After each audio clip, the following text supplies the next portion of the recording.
Oh, okay. So let's see if I can remember how I was just thinking this through. Okay, so after various plagues, the Mongol hordes, things like that, we could see that there's just these cycles. It's not, it just seems to be the way it is, of booms and busts, various illnesses that will kill a lot of humans, famines. Humans keep adapting. And so those who survive have adapted.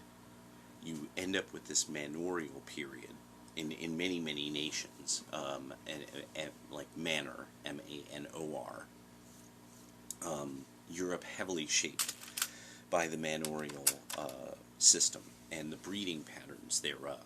And so the French and the Norman culture, Chevalier culture, stuff like that, which by the time you get to the 1700s, this is descending into the people who then, like Thomas Jefferson, was a Tidewater Chevalier. It had become a class that then becomes how most poor people model their future, like, family structures on, even in the colonial American days. While people were living according to pretty much standard Christian ways, who were descended from Europe, who came here in the colonies, there were certain little things like collecting books, having bookshelves that you collect books, that the women in your house are literate.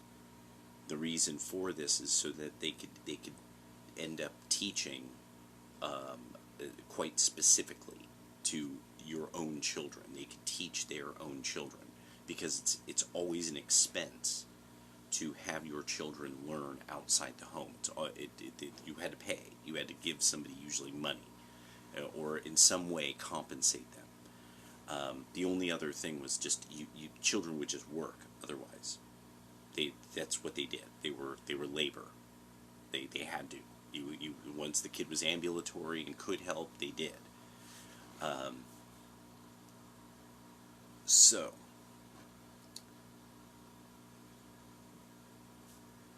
most of the world was still living in ways that were transitioning from Bronze Age, Stone Age, tribal kith and kin ways of breeding, that a lot of them would end up with harem breeding. If there was in any way, shape, or form like a local empire, somebody who really ran the fucking show, and they ran the show through violence, male violence that dominated territory. So these people pay tribute. And so, but once you get to that kind of system, one of the things is that it works because one man can feed 5 wives. So the men who never achieve shit, because there's always, as the oldest business in the world, human bondage. So there's all these men who are in bondage, and there's just poor men who are kind of independent of that, but it's not much better for them. Then there's probably there's some kind of merchant trader. They're always on the hustle in some way, or they work in agriculture in some way and are a free man who works for somebody, and then that if they ever get anything, maybe they one day will have enough property, enough stuff, usually livestock, that they could afford a bride price, and they could have a bride. And then they would probably work some kind of land that is passed down through a matrilineal line. It could be patrilineal, but that's this pattern seen in so many places throughout the species, until you end up getting these patrilineal lines. But it doesn't matter anyway, because how does that work? The father dies first. That's very, very commonplace, that if the system works correctly, the man of the house will die and there will be a widow, and that this widow is the head widow over a series of wives, and she passes down so we see this when people think, oh, well, that's like a queen. Well, no, that's the ancient system. That's how humans breed and pass on and pass stuff on. So this woman is the most experienced. She's seen all these children get older. She's a part of the process of these men. What bride are they going to take? Why? Because there's the more that he's successful, the more there's literally stuff to deal with. Because you have to, you're Bronze, Stone Age, maybe Iron Age people. So they're having to craft everything. They're maybe even having to take on like what we would think of as farm hands, who know how to do all kinds of stuff with, and they just run the flocks. There's people dealing with the flocks. There's people helping with the agriculture. Well, at this point, like you're one man, one woman. No, you need a team. You need a company. Well, that's how it was done. He would just keep marrying younger wives. They would all have kids. You had a shit ton of free labor. You bred the labor. And that was the manorial system. All of those children would carry the names of that man and woman. And so you see that, like, Spaniards, people of Spanish descent have hella names. The French, many times, will have, like, a bunch of names. Like, if you look back enough, that you'll find that and it's because this is a leftover of then the manor, where something happened, like the Huns or disease, people centered around somebody who could protect them with violence. But this person had no way of doing all the stuff that needed to be done. So people would become the Baxter and Baker. They would become the tailor, or fundamentally the cutter, the tailleur, and they were the person who knew how to tailor things. They knew how to cut cloth properly. It's just, the drapers. People don't think of it. You have to keep reminding Americans of this kind of stuff. At some point, if you're top G in those times,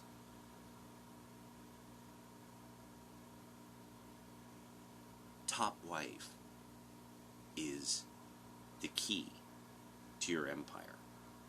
This is why in chess it's about the queen.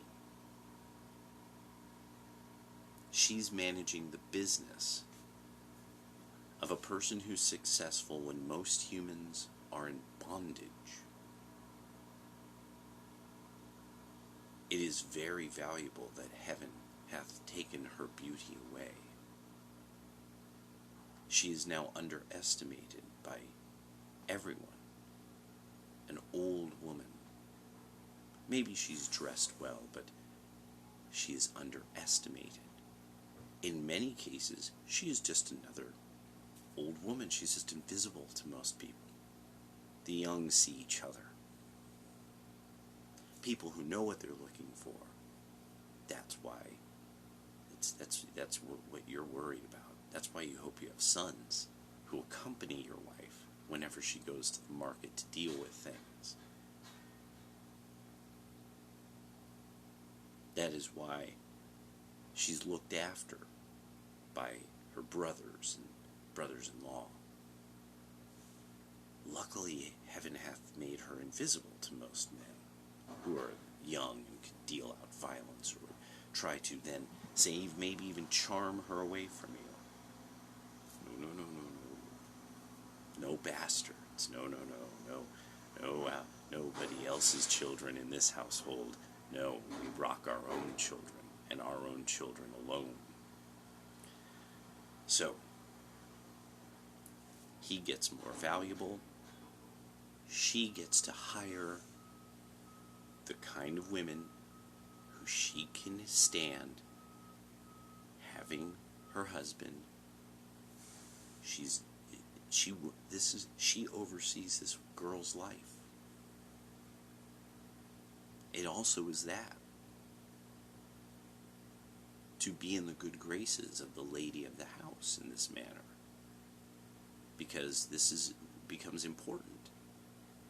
That this is picking personality traits. making alliances with families that you want to have their offspring. It's valuable. So that's something that I think a lot of women don't understand, is once you have experience, once you have value, the whole thing is, were you a mother? On top of it, this is why TradWife is power. It's the whole thing is are you being a part of the process that in almost any man, and with everything you could do online, Etsy, Pinterest, all the ways that somebody who's creative can make money and stuff like that, are you working with the kind of man who you think you could get along with? He makes you laugh. Remember, key to it. He says things that make you laugh. People don't get like that. That's a big deal. There's a reason why that there's a reason that's important. Laughter is important and all that. So I have to check my laundry. A lot of women don't really get it's a blessing that you age the way you do. Your brain doesn't get all fucked up.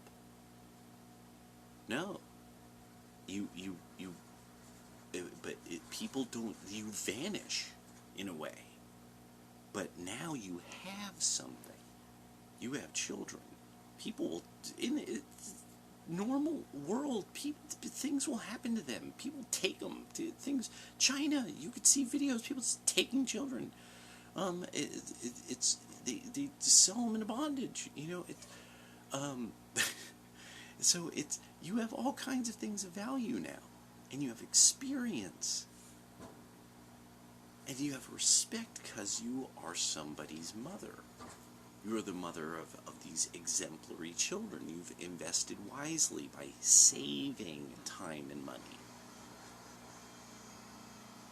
That TradWife is power, and people don't get that. You're just, a lot of you are just not getting. You are working for somebody else, and some of your money is being taken by the government to be handed to the poor, but mostly to be blown up just to go up in smoke. To just go up in smoke. You won't ever see it. It's the taxation system and the truth of it all. So that's it. That I should just stop right there. TradWife is power.